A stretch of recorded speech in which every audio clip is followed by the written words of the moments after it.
sazo kumene wapitako kalucheucheu azibambo wa masire yango yangana kunyambikira mafulasha zibambo mitima papapa daibire mamuna lindwi muofesi yakazano aminula olo kuchito kwao ndinena pano peche mabana akusisikana kukirikishana mkwezele malimbiro alimwa kuli mwa ndikupasa chimpando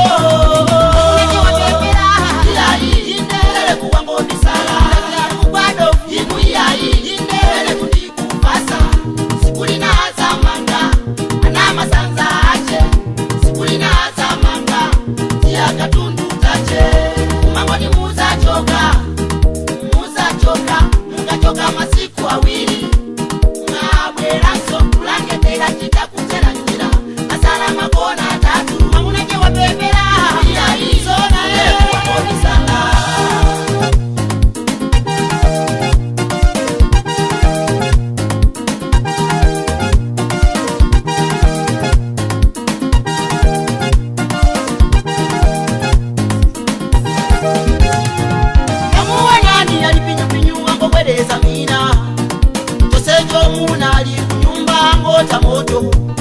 anayamba business yona manama koma mabuto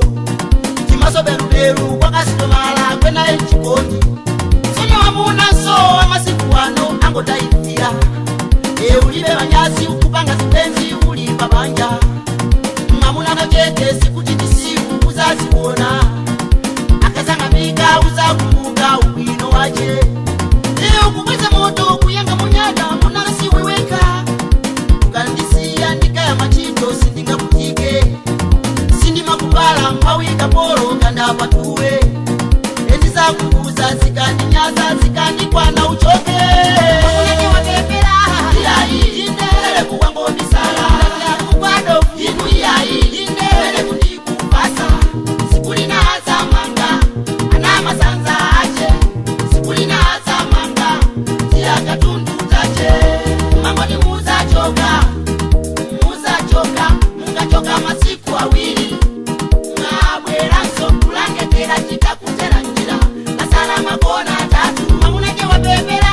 yayi zona leo kuwamonisala